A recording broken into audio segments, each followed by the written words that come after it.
Remue ménage. Remue ménage.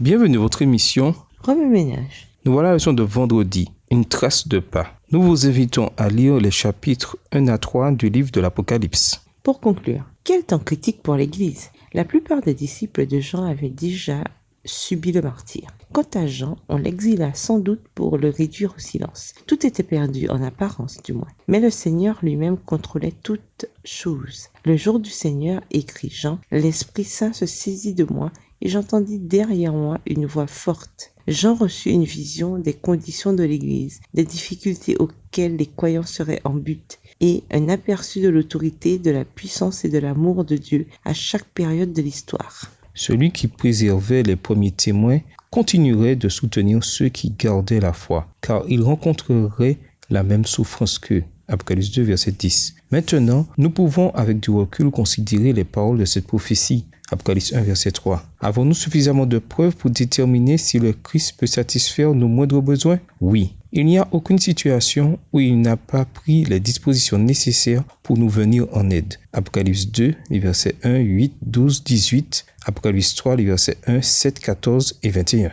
Coffres idées. Appliquez des affirmations quotidiennes qui vous rappelleront que quelles que soient les difficultés, vous ne pouvez rien faire de vous-même, mais qu'avec le Christ, vous pouvez tout faire. Rechargez votre batterie spirituelle en priant. Restez branché sur Jésus en lisant, en écoutant ou en regardant un texte ou un programme correspondant.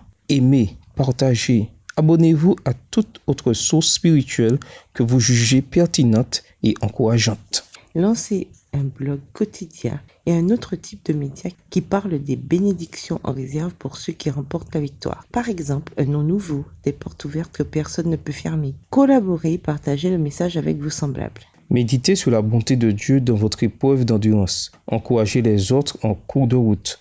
Réfléchissez après cette épreuve. Je sais que j'aurai un témoignage à présenter. Écoutez ou lisez les paroles d'un chant qui vous incite à tenir bon.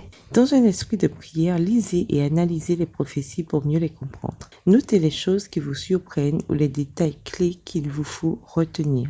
Quelles choses ne comprenez-vous toujours pas? Sondez les Écritures plus en profondeur. N'abandonnez pas. Notez vos expériences où Dieu a pris soin de vous.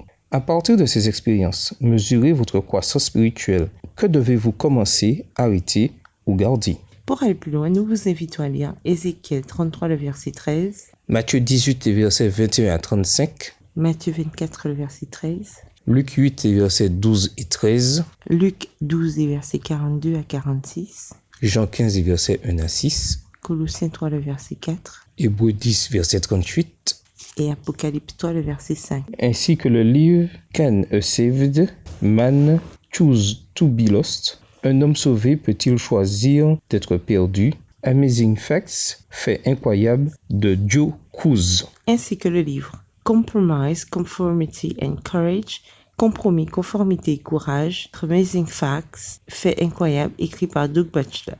Et Conquérant Pacifique, chapitre 57, l'Apocalypse, écrit par Ellen G. White. Au revoir. Et à demain si Dieu veut.